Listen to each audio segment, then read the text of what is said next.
A Talk Worth Having. A short RWBY story by College Fool. Blake, can you help me with something? It was a sunny day, the perfect sort for reading outside in the shade of Beacon. But Blake looked up from her book nonetheless. Before her was a familiar team leader. Two, actually.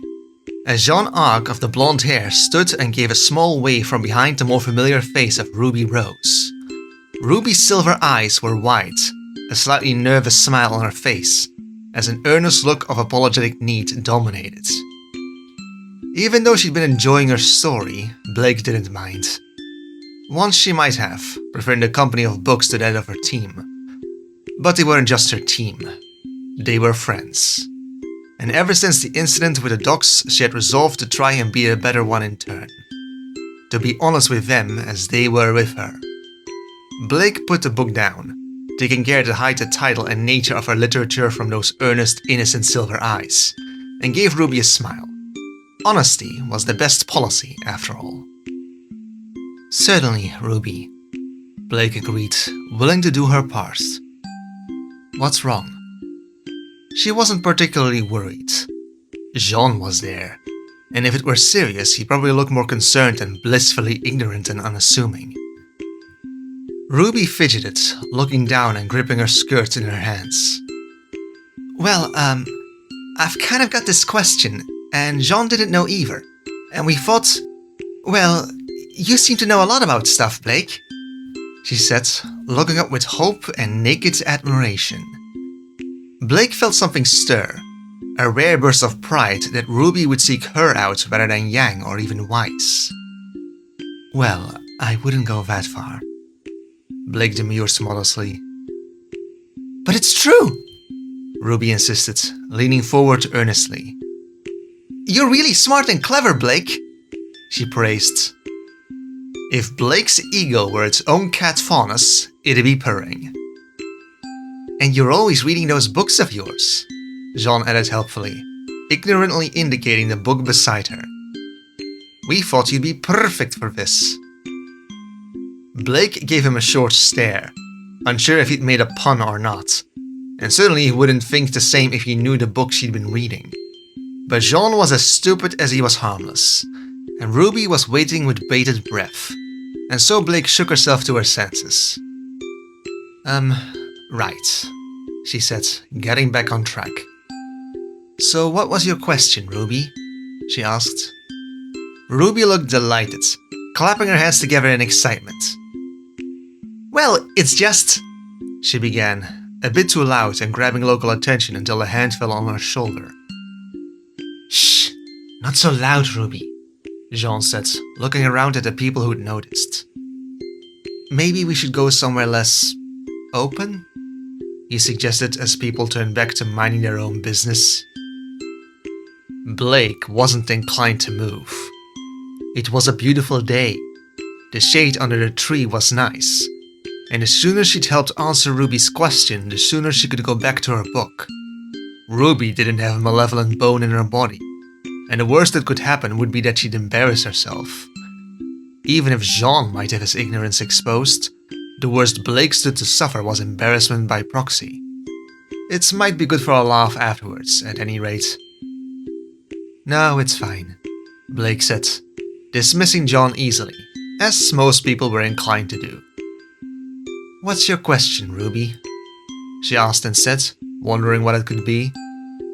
Ruby looked relieved and leaned forward, speaking a good deal softer but no less sincerely than she had before.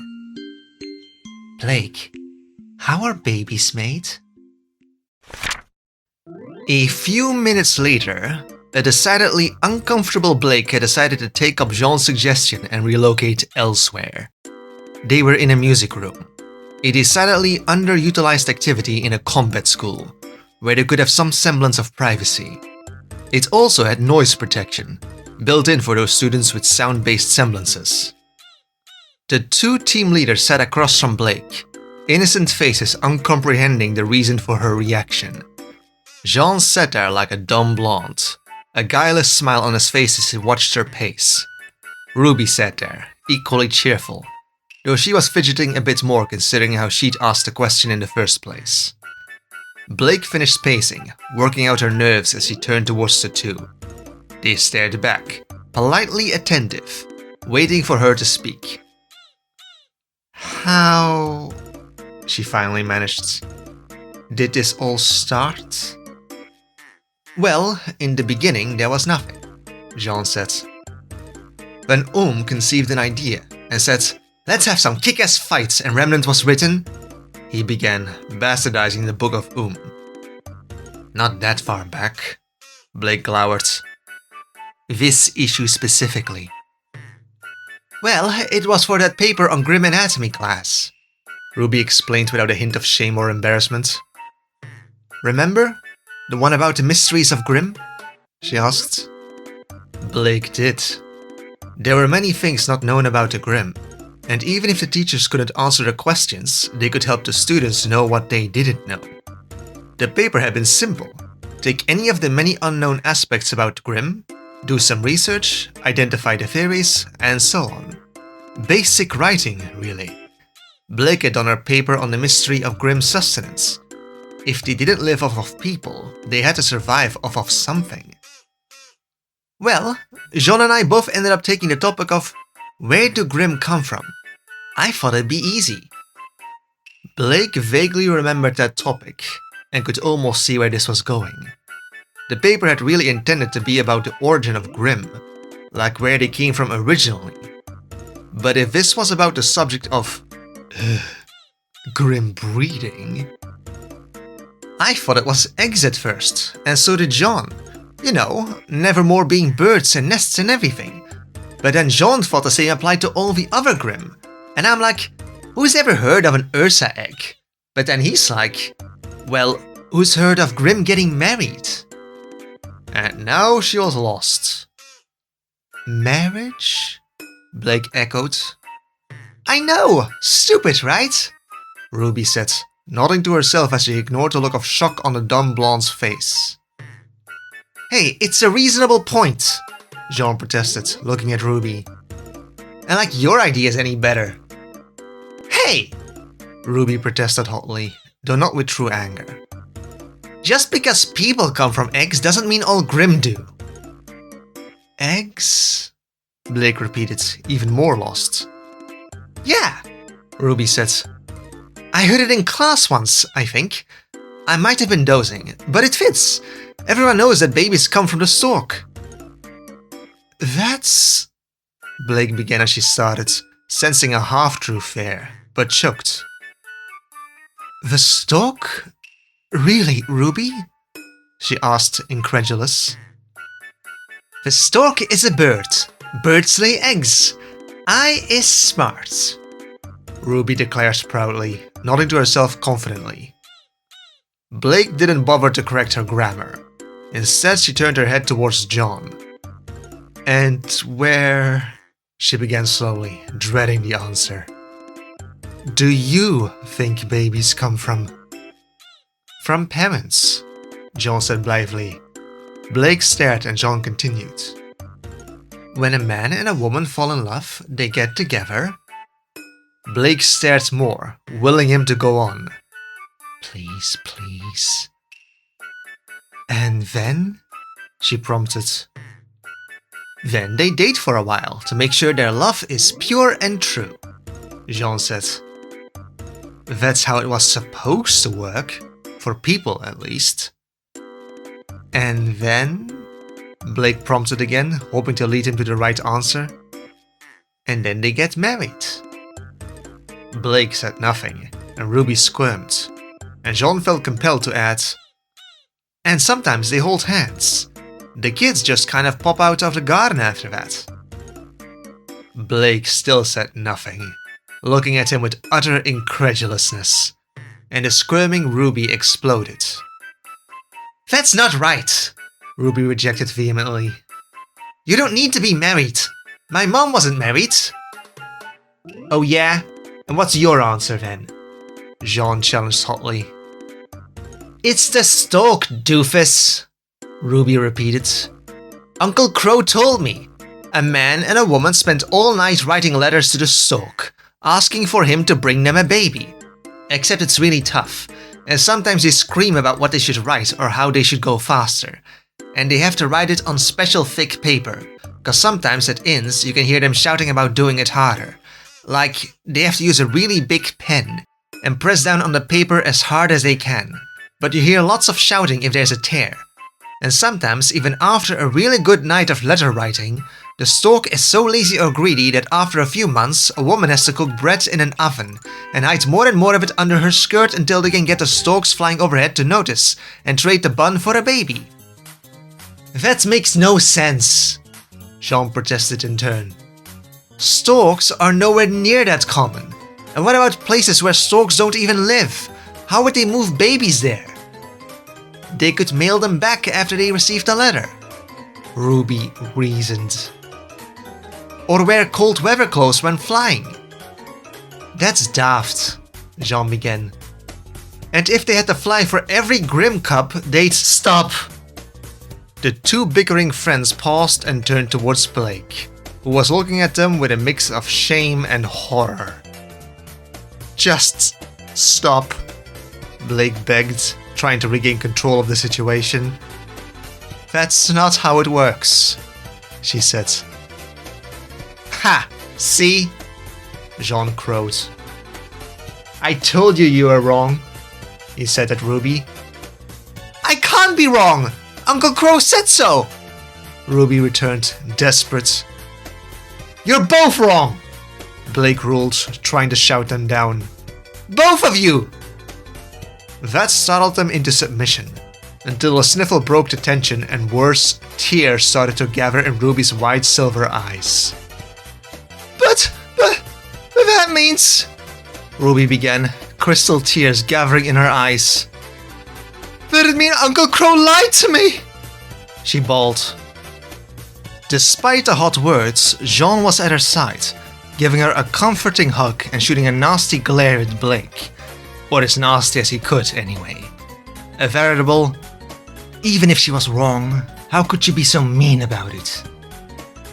Blake hadn't meant to be mean, but Ruby's tears told otherwise, and a great burden of guilt fell over her. Forget lying about the White Fang. If Yang stumbled into this, she might deck Blake for making her baby sister cry. Ruby, Blake began, reaching out. Your uncle didn't lie, he just didn't tell you the truth. Jean, stupid as he was honest, opened his mouth to point out the obvious, and Blake shut him up with a quick glare and quicker words. Or at least not all of it. Ruby quieted and sniffled, and looked up at Blake with reddened eyes after wiping her face with a sleeve. You mean there is a stork? She asked hopefully. Blake felt a pang of conscience. She wanted to give a comforting lie, but Ruby needed the truth. Honesty and the best policy and all that. No storks, Blake admitted, actually feeling sorry for a moment, even if selective honesty was the best policy. But there are eggs. Jean looked at her in horror, and Ruby looked mystified, and Blake sighed to herself as she tried to remember biology lessons of a different sort. And that part of a woman is called the ovary, Blake finished a few uncomfortable minutes later. Girls can have over 1 million eggs in them when they're young. Ruby looked down at her stomach, transfixed, fingers brushing softly. That's a lot of omelets, Ruby whispered, amazed. Blake pretended she didn't hear that. And any one of them could become a baby, she concluded. Jean was less mystified and looked at both girls with horror. Are you sure you're not part bird? He asked. How did he even fit in there, or keep from falling out? Blake tried to fight a flush, uncomfortable enough at the topic without being reminded of Jean's presence. Why had he had to be homeschooled out in the sticks? Being a faunus has nothing to do with it. They're very small, and they don't, kind of, she answered in turn. Kind of? Ruby asked, tears dry and cocking her head curiously. Blake squirmed. Girls start with all their eggs, but we lose them over time as we grow older. Girls lay eggs? Jean asked, blinking dumbly. I've seen hens do that before. That must hurt. Is that why you get cranky so often? No, and they aren't bird eggs. Blake shot back, bristling, before pausing. But actually, yes, she concluded, going with the simplest answer she could. Of course, it wouldn't end sooner rather than later, though. I don't understand, Ruby asked, cocking her head in the other direction. When does this happen? Well, you know, Blake hedged. Every woman did. But I don't, Ruby denied, puffing her cheeks out in frustration. If there's something big girls get to do, I want to do it too. I'm not a child anymore. I drink milk, she petulantly protested. Even if her education was lacking, surely her biology wasn't. I'm pretty sure you do, Blake disagreed. Just think, it happens monthly? She trailed off, prompting. Ruby considered, thinking hard, before an answer occurred to her. Oh, does it have something to do with the mail? She asked. Letters from Patch takes about a month, so... There is no stock, Ruby! Blake cut her off once again. How about X-ray and VAV? Jean suggested. I hear a lot of girls groaning whenever a new issue comes out. That bad, eh? Ruby asked, having never read it. Or that good, Jean returned. A lot of fangirls like to draw... No, stop! Blake demanded, cutting off the tangent. It has nothing to do with the mail or magazines. Then what does it? Jean returned, almost placid in his reasonableness. It's... Blake began, but damn if this wasn't awkward. Ruby, have you ever bled? Blake said, more direct than she was comfortable being. Ruby perked up, catching on. Oh, all the time, she said. Right after going to Signal, she said, thinking back fondly. Blake nodded, relieved. Even if Ruby didn't know the facts of life, the pieces were all there. Right, you see, that's what I used to until I started making my babies and it stopped. Ruby continued, not noticing. Blake froze. She began, tensing around buried landmines she had never suspected. But Ruby blathered on still and whipped out Crescent Rose, cradling and cooing it. Isn't that right, baby? She cooed, stroking it fondly as the lower end was held between her legs. You were last but not least. You'd never cut me like those bad boys did. No, you didn't. Blake breathed a sigh of relief. You were talking about training accidents, she said, somewhere between a hope and a question. She hoped the question wouldn't have a wrong answer. Ruby looked up from her scythe and blinked innocently.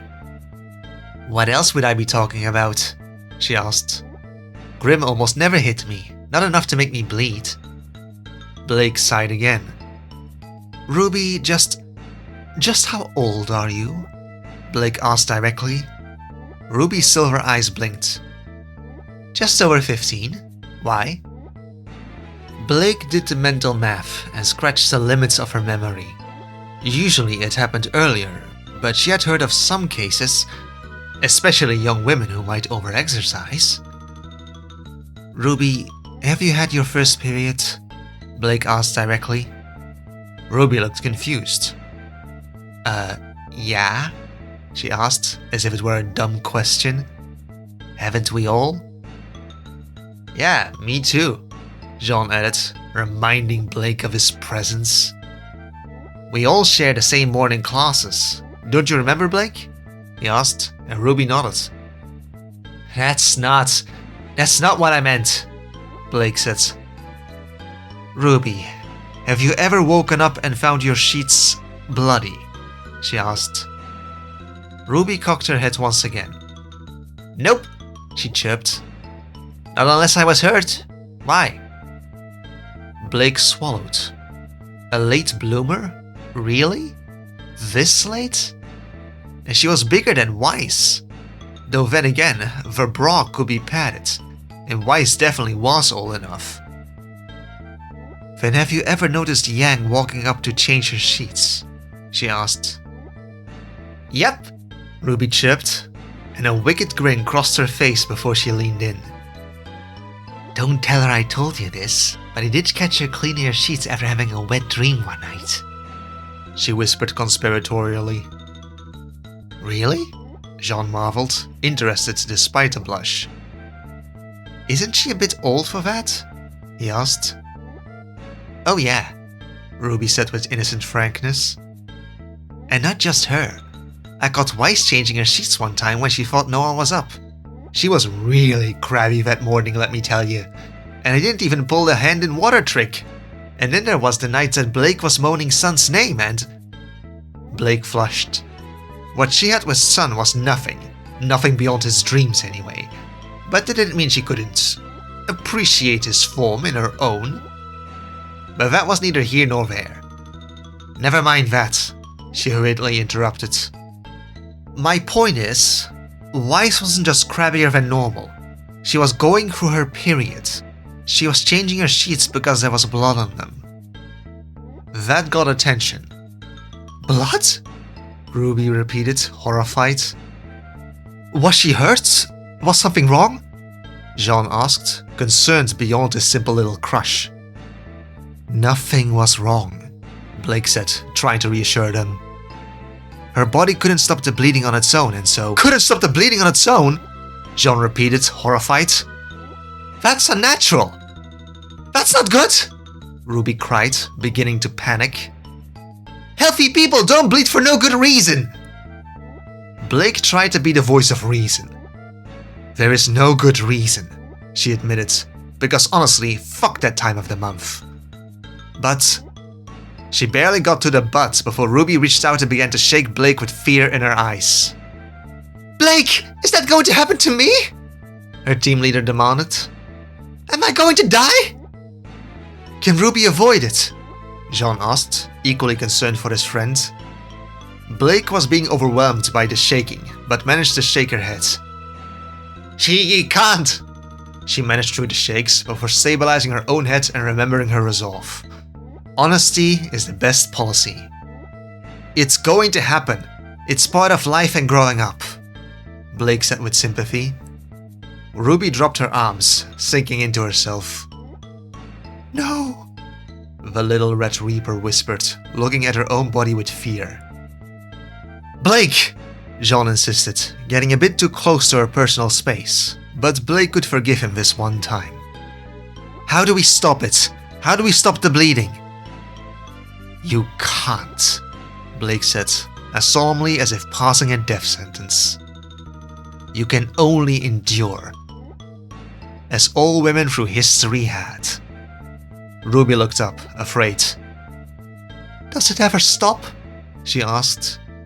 Blake shook her head. Not until you are much, much older, she said. Older than Miss Goodwitch? Ruby asked. Older than that, Blake affirmed. That's practically ancient, Jean protested, loud enough that Blake was glad for the music room's soundproofing. I don't think I could take bleeding uncontrollably every month until I was as old as her, Ruby mourned. Despite the mood, Blake snorted internally. Even if it wasn't controlled per se, it was hardly that bad. But still, it wouldn't do to make light of Ruby's fear now. Honesty was still the best policy, right? Isn't there anything we could do to stop this cycle, period, thing? Jean pleaded. I don't think you could, not unless... Blake began, but trailed off as she realized how unreasonable it was. Ruby and Jean, of course, didn't, and hope lit in their eyes. There is something, Ruby dared hope. What? Like some special flower in a cave somewhere? Is it hard to get to? Jean asked. If I need to go in and pluck it, I will. I'll mount any peaks, comb through every valley, or plumb every cavern for Ruby, no matter how slick the crevice, he vowed, earning a grateful look from his friends. His ardor caused a slight blush to light on Blake's cheeks.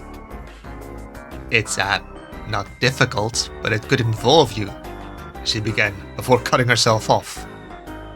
Blake, Ruby prompted. What could Jean do for me? She wanted to know. Blake flushed more. It's not what he could do for you as much as to you, she rambled, wishing she could take back what she said and just hide behind her book. It's just... Seeing two expectant faces, she bit the bullet. You wouldn't have your period if you were pregnant, Blake said. Both Ruby and Jean looked at her, not saying a word, forcing Blake to go on. I mean, technically you could try to be pregnant all the time to avoid your period, but that's not... Blake trailed off, laughing nervously. Why not? Ruby asked, cocking her head. Sounds like a great idea to me. Blake froze. Kids are cute, Ruby added. Blake froze more, and could only watch in horror as things snowballed. Yeah, Jean agreed, as if coming to a realization. You've got, like, 1 million baby eggs in there, right? He asked, gesturing in the vague direction of Ruby's ovaries.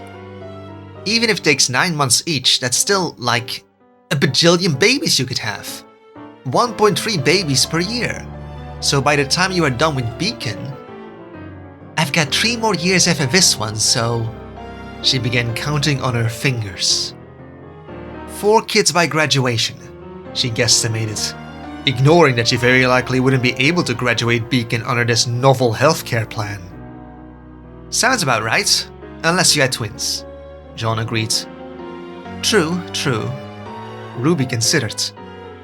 But I can't do it on my own, and Blake said an egg needed to be fertilized by sperm from a guy. I can help, Jean said, as easily as if he was offering a ride. I don't know what sperm is, but you can help yourself to any I have, he offered. Thanks, John, Ruby said with a grateful smile. I will— Wait, no! Blake intervened, snapping out of her horrified trance. Forget a punch for making Ruby cry. Yang would kill her if this talk ended up with Ruby pregnant. You can't do that! Jean began. No! Shut it, you! Blake preempted, pointing an accusing finger. Don't you touch her! Huh? Jean began. And don't let her touch you either!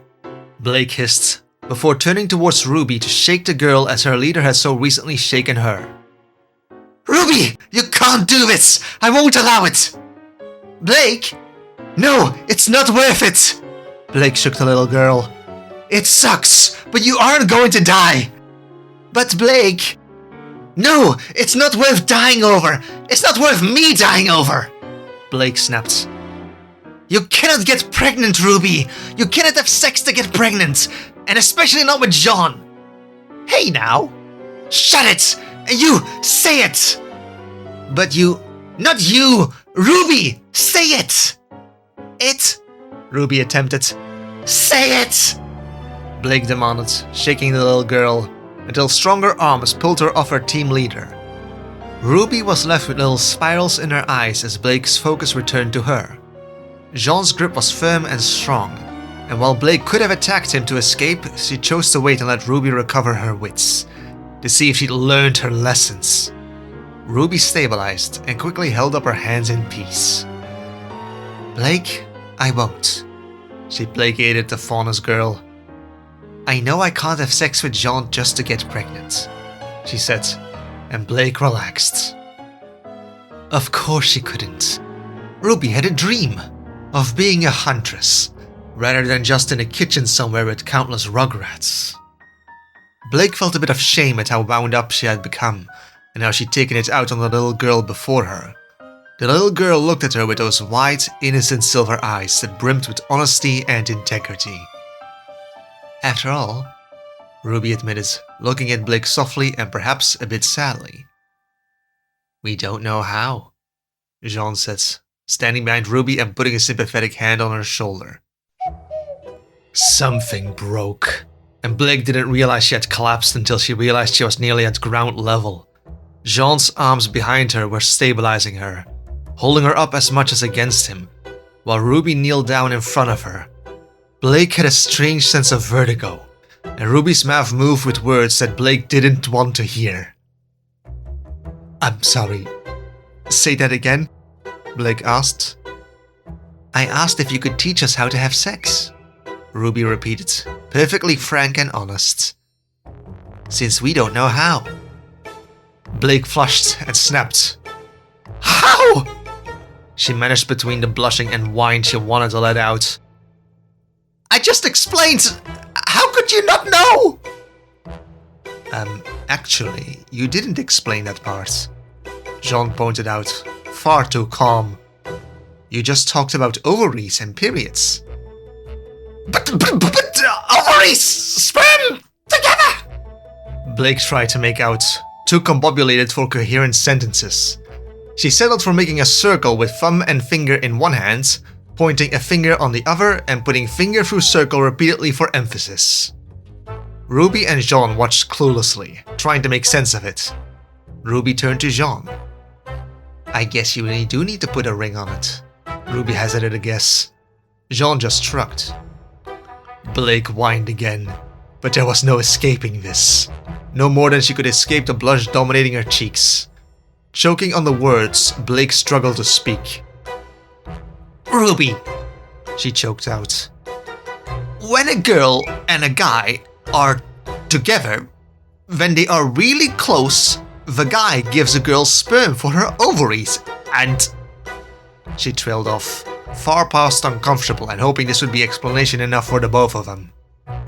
The tilt of Ruby's head suggested it wasn't. How close? The painfully naive girl asked. Very, Blake answered. Touching, she managed to elaborate. Ruby's head tilted the other way. How did he avoid the cootie catcher then? At this point, Blake shouldn't be surprised. Cootie catcher? She asked. Yeah, Ruby nodded. Yang told me that guys naturally have cooties, and that girls can catch them if they get too close.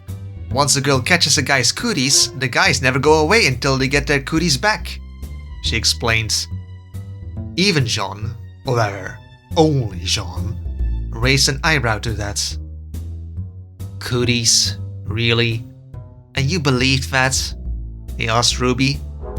Ruby pouted. Well, why wouldn't I? She asked. Yang's cootie catcher was catching all the boys at Signal. Blake paled. I did not need to know that, she said, trying to shake the images out of her head. And did Yang tell you anything else about this cootie catcher? Blake managed. Ruby considered. Well, she did say that if the cooties ever itched, to only scratch it alone, Ruby said shamelessly. Yang has to buy a lot of panties, hers itches so much. Blake was pale enough that a little lightheadedness and paranoia, and even a touch of curiosity, were only natural. She wondered if she was exceptionally dirty-minded, or if the two before her exceptionally dumb, when Jean opened his big dumb mouth. Cooties itch? Maybe I do have them, Jean considered. Every once in a while in class, and so afterwards, Blake held up a hand. Stop. Just stop. She begged for mercy, head pounding with all the blood to her face and brain. I don't want to hear about you masturbating. Two pair of eyes looked at each other, blinked, and then turned to blink at her.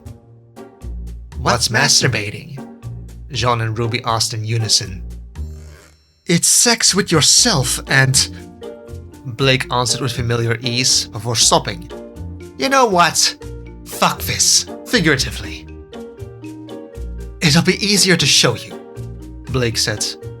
Blake stood up, grabbed Ruby's hand and began to pull the girl to one of the conveniently private, soundproof booths of the music room. Jean stood up and made to follow. "No!" Blake shouted in alarm, a practically permanent shade of red on her face blazing even harder. "Not you!" "How am I supposed to learn about masturbation if I don't come?" Jean asked. "Yeah," Ruby protested in defense of her friend. "Jean needs to come too." "It's not decent!" Blake protested, clinging to a modesty she rarely practiced even as she pulled harder on Ruby's hand. "It's not fair is what it is," Jean protested. "You'd show your cootie catcher to Ruby and not me? I'm the one who could be caught." "Yeah, and Jean deserves to learn about sex firsthand, not secondhand," Ruby added, resisting as Blake gave another pull on her finger. "If I come, Jean comes." "No!" Blake shot back, horrified at the accidental innuendos the team leaders were dropping. How could they be this innocent? Didn't begin to describe it. "I won't allow it," she asserted. Jean made to protest again, but Ruby pulled her hand away from Blake to put it on Jean's shoulder in solidarity. "It's okay, Jean," Ruby assured, looking a little disappointed with Blake but sounding a lot cooler than normal. "It's not worth fighting over." "But how can we learn about sex if Blake won't demonstrate?" Jean asked, ignoring how Blake tightened in a nervous twitch. "We'll just have to find some place to figure it out on our own," Ruby reasoned, giving a reassuring pat on the shoulder. "You know, just as two dogs, alone, fumbling about in the dark without a clue what we're doing, learning the hard way." "Sounds like fun," Jean said. "I'm more of a hands-on kind of guy anyway." "Fine!" Blake shouted, hands curled and eyes shut as she conceded. "I'll teach him, alright?" There was a silence, and when she opened her eyes, Blake saw the wide-eyed disbelief and hope of her team leader. Jean simply stared at her, mouth open. "Really?" Ruby asked, unable to believe it. "You'll show us?" Blake nodded and tried to take a deep breath, but only just avoided hyperventilating instead. It was just enough oxygen for the brain. "Teach, not show, and not together." Blake reached over, picked up her literature, flipped to a random page in the middle, and practically shoved it into Jean's face. "Start reading and don't stop until it makes sense," Blake ground out, and then grabbed Ruby and dragged her to a privacy booth. She just barely managed to slam the door before Jean could start reading aloud. 10 of the most excruciatingly embarrassing minutes of her life later, Blake and Ruby emerged from the room with red cheeks.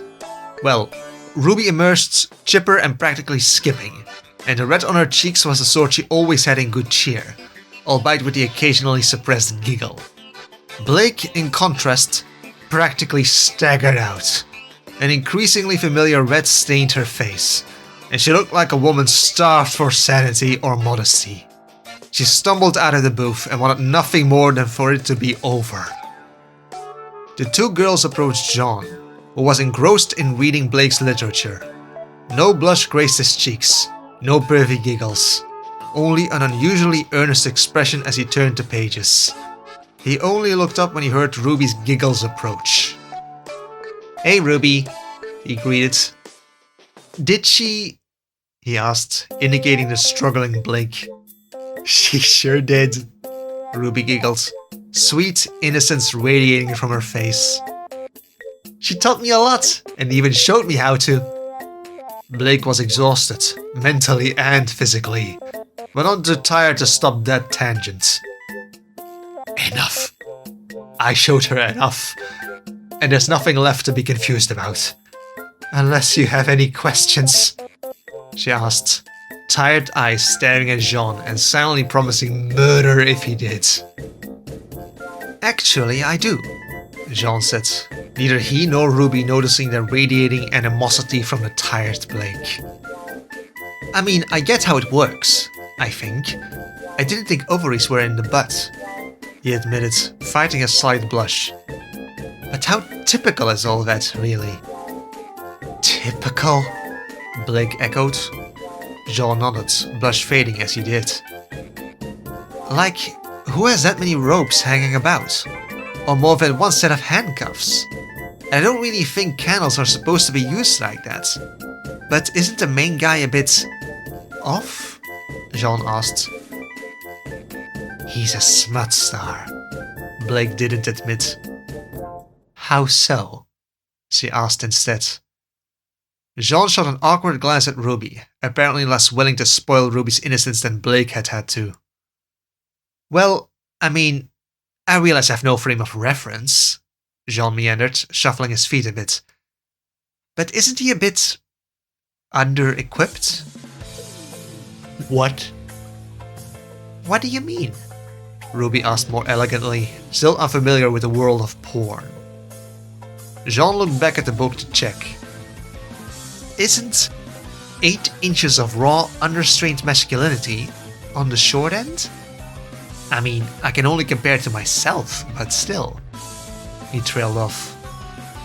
Blake whimpered as onslaught images and an entirely unwanted feeling filled her mind. She was not curious. She did not need to know. She was not going to ask.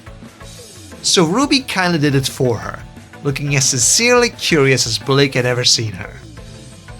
So how big are you, Jean? Ruby asked. Jean laughed nervously. Well, I'm sure it's nothing special, but... He began. You don't have to tell us! Blake rushed, hoping to spare Ruby's, possibly, still innocent ears, and her own mind the thoughts of thinking about it. But Blake... Ruby began to whine. I want to know! Show us, Jean! Well, if the lady insists, Jean agreed, reaching for the buttons on his pants.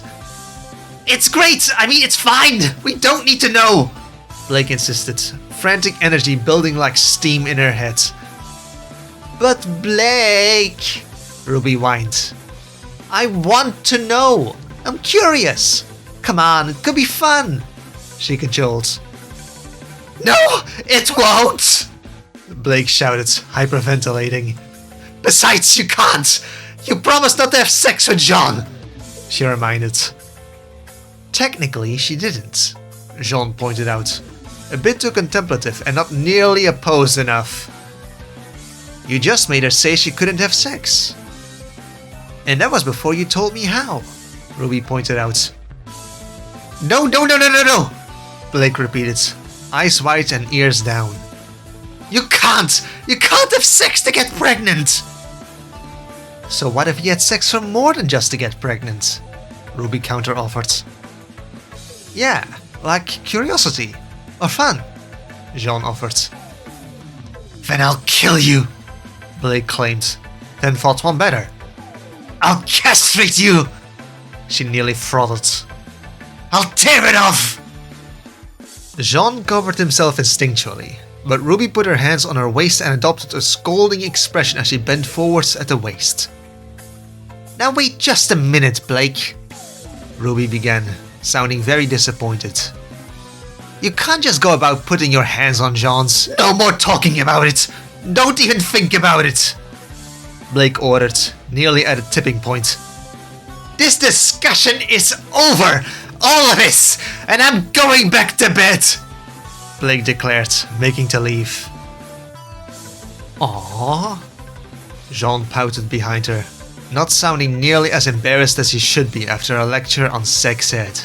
But Blake ruthlessly put any residual guilt about threatening castration to the side as she hurried to the door to flee. It's alright, Sean, Ruby counseled, something in the girl's comforting tone sending a shiver up Blake's spine as her hand froze on the doorknob. If you say so, Jean accepted before deciding to change the subject. So, what was the deal about your cootie catcher? He asked instead.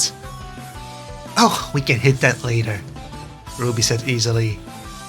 You show me yours and I'll show you mine, she offered. Blake's eyes rolled up as her body fell down towards the floor in a faint. Blake woke with a groan, having woken from the worst nightmare of, well, the last week or 3 anyway. Hearing her partner's voice was a welcome relief all the same. "Hey kitty cat, waking up finally?" Blake let out a moan that was also a yawn and possibly a sigh, and Yang took that as an admission it was. "Was kind of worried for you at first, when Jean carried you in," Yang started conversationally. "Good thing RWBY was with him, or I might have gotten the wrong idea." Blake groaned at the mention of her unwitting tormentors, and for being forced to admit it wasn't just a horrible dream after all. Yang paused, waiting for anything more, but ended up being as impatient and direct as always. "So," she drawled, "want to talk about it?" "I hate you, Yang," Blake confessed by way of answering. There was a silence, and she could practically see, or feel, or hear Yang raise an eyebrow. "And what did I do this time?" Yang asked, not disputing that she had indeed done horrible things and gross negligence worth hating, just wishing to clarify. "Your sister," Blake began, "is impossibly innocent." "That's usually a good thing, but you sound like it's not," Yang noted. "And not just her," Blake continued, ignoring her. "Jean too. How blonde do you have to be that ignorant? I don't know how, but you're blonde too, so it's doubly your fault." Now Yang was past willing to be offended and simply bemused. "Do go on," she invited with a smile.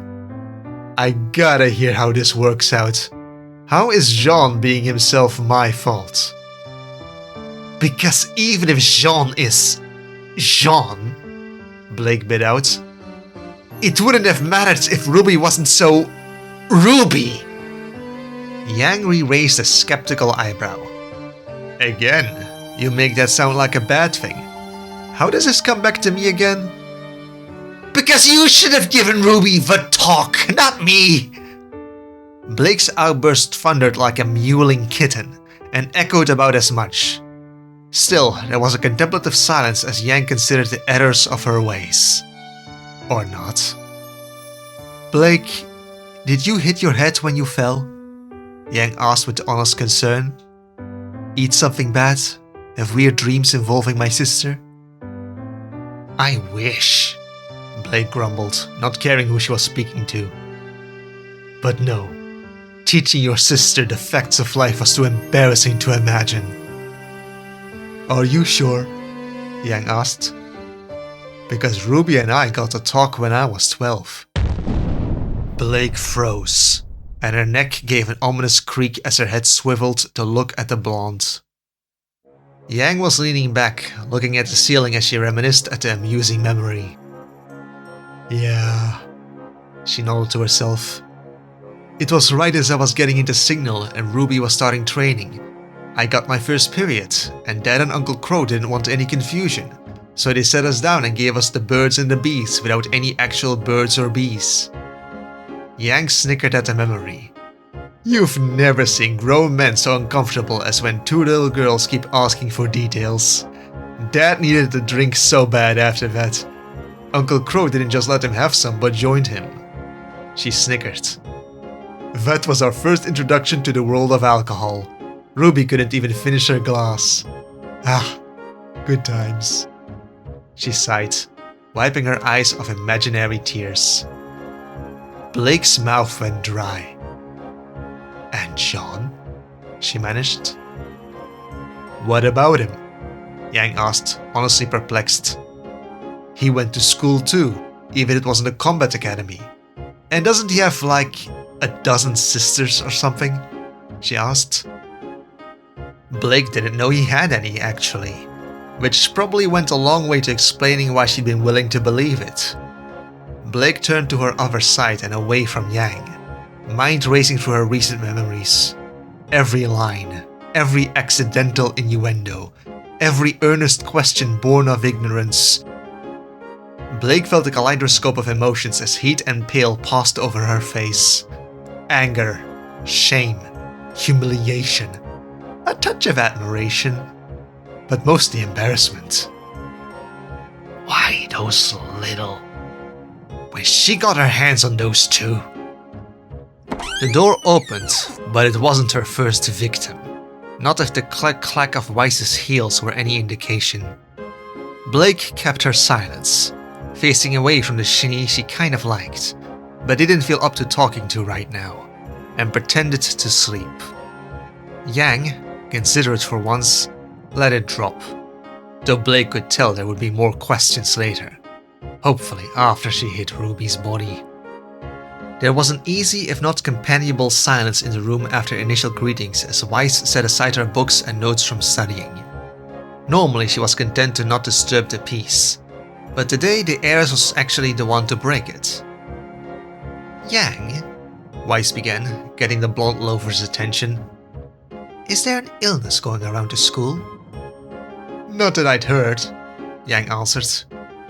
Why? What's up?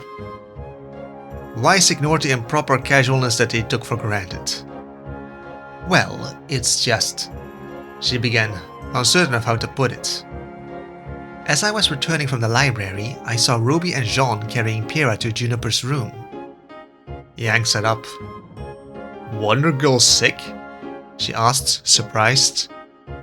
Pyrrha was usually the healthiest of them all, product placement foods notwithstanding. She must be, Weiss reasoned, though she sounded perplexed. She was burning bright red, and I don't even think she knew Jean was carrying her. Yang whistled at that, but then took a contemplative tone. You know, maybe there is something going around. Blake fainted earlier, and RWBY and Jean helped her back here too. Is that why she's asleep? That was good of them, Weiss praised in their absence. I may have my doubts about Jean, but certainly with RWBY there's nothing improper that could happen. Oh come on, Weiss, Yang said with exasperation. John's crushing, not a creep. He's not that bad. Yang spoke up for her sister's friend. Blake had her doubts, and the inkling of a suspicion, before the door opened again. Even though she was still playing silent sleeper, she could hear the rustle of a telltale cloak. Hi girls, the allegedly innocent leader of Team RWBY greeted. Is Blake doing better? She asked, voice dripping with a false honey of concern that was a bit too loud to be discreet. She would be if she were allowed to sleep, Weiss hissed, far more concerned than their careless leader. Oh, sorry, RWBY stage whispered, probably covering her mouth. Nah, it's cool, RWBY, Yang waved off, speaking only marginally softer than normal. Heard about Pyrrha. How is she? Oh, she's fine. Just had a stumble. Happens to the best of us, RWBY claimed breezily. Happens to you, maybe, Weiss shot, but not entirely meanly. Yeah, right, RWBY laughed. Actually, Weiss, I was looking for you next. Me? Weiss asked, surprised. Yeah, RWBY affirmed. I was kind of hoping you could help me with something, she began, surely looking as timid as she sounded. I am not doing your homework for you, or letting you copy mine, Weiss preemptively warned. It's not that, RWBY denied. Something wrong, little sis? Yang asked. Your big sister is right here, you know, she offered. There was a sound of RWBY shuffling her feet, and probably looking down and downright adorable as well. Well, I've got this question, RWBY began, as if shyly admitting ignorance. And Weiss is really smart. There was barely half a heartbeat before Yang let out a raspberry. Pass, she said. Of course you would, Weiss sniffed. When RWBY needs real help, she knows who to turn to first, she claimed. It was a wonder her head didn't knock the top bunk with how large her ego was swelling. Yang may or may not have given a birth, but Ruby's excited clap was unmistakable, and probably accompanied with not crocodile tears, but earnest, innocent eyes. "Really, Weiss? You'll help?" "Of course," Weiss agreed, eating up Ruby's adoration. "I am older than you, after all, and have many things to teach if only you'd listen more," she bragged. "Oh, thank you, thank you, thank you," Ruby repeated, and Weiss barely even protested as Ruby made a grab and began to drag the heiress towards the door. "What? You don't want to do this here?" Weiss asked, marginally confused. "Well, it's a bit embarrassing, but Jean had the same question too," Ruby claimed. "We were hoping you could teach us both. Jean didn't want to bother you, but I didn't know either, so..." "Well, I suppose it is the duty of the Chinese to enlighten whoever he can," Weiss agreed. "So long as he doesn't try to flirt or anything." "Oh, he won't, he promised," Ruby promised, pulling harder. Fine, I'm coming. What's the rush?" Weiss half-heartedly grumbled as she was led out the door, and the door soon closed. The door closed, but Blake waited a bit more before turning towards it. Yang was waiting for her and already had a mixed look on standby. "Was that?" she began, indicating the door, and torn between mirth and incredulousness. "Is she... Are you feeling alright?" Yang asked, not wanting to laugh if Blake really was sick. Blake flashed a hungry smile, showing what she preferred to think of as her felines.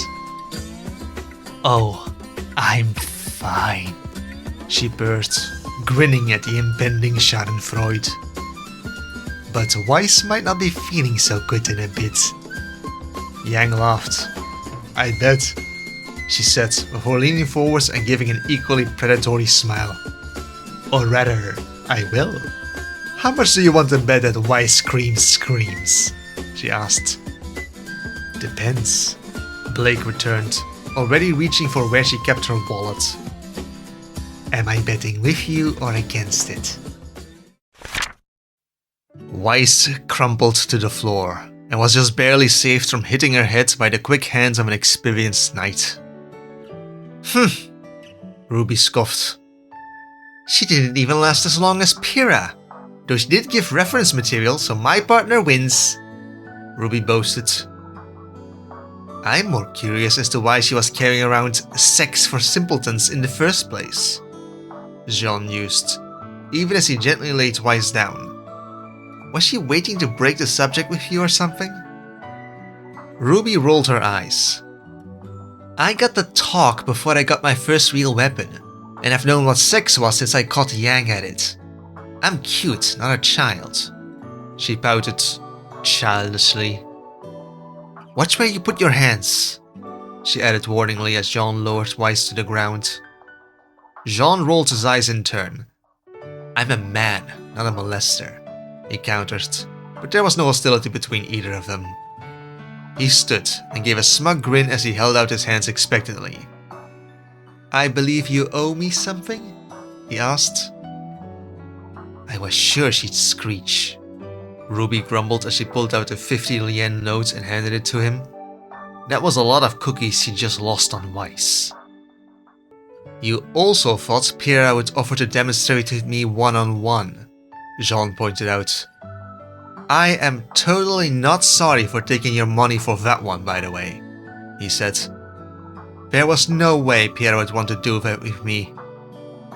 "Well, she probably would have if I wasn't there," Ruby protested. "In fact, I think she might have been trying anyway when she finally broke," she mused, eliciting a snort of disbelief from Jean.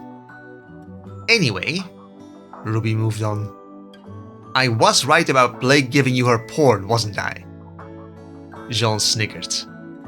"Point," he admitted, before a moment of introspection. "It was surprisingly well written," he added. "I'm going to have to look about downloading it on my scroll," he considered. Sure, you perv," Ruby waved, not wanting to hear another defense of literature. Speaking of which, where is her book? She asked. You know Blake's going to want it back. Oh, I thought I'd want to see her expression when she came by for it, he said. Murderous and at knife point? Ruby asked, skeptical. When I told her I left it in the library, and that you could claim it from the lost and found, Jean said. By the way, Velvet blushed when I handed it over. Someone else recognized the title, and is holding on to it with special care. Ruby's eyes widened, her cheeks reddened, but she giggled in outright mirth. You, Jean, she managed between laughs, are a bad huntsman. So I'm told every day, Jean admitted with a laughing smile.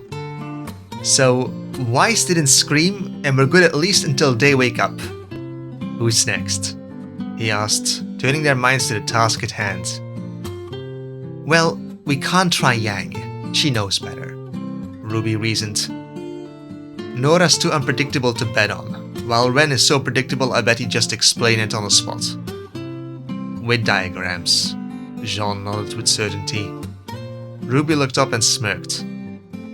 I think it's time we cast our net wider, see who we can really get before they catch on. What do you think of Miss Goodwitch? Jean's eyes widened in alarm. Weiss may kill me when she wakes up, but she won't get me expelled, I think. Plus, we wouldn't get the chance to do anyone else after Goodwitch. Ruby hemmed at that and hawed until an idea came to her. When you turned the book to Velvet, did you tell her if you read it or not? Ruby asked. Neither, Jean denied. I just said I found it in the hallway and asked her to hold on to it until whoever owned it came by. She was too embarrassed to ask anything else. Ruby cackled in anticipation. Well then, I think it's time our bunny-senpai got to explain to her poor, innocent, oh-so-confused underclassman what exactly he happened to read. Here's how we'll do it.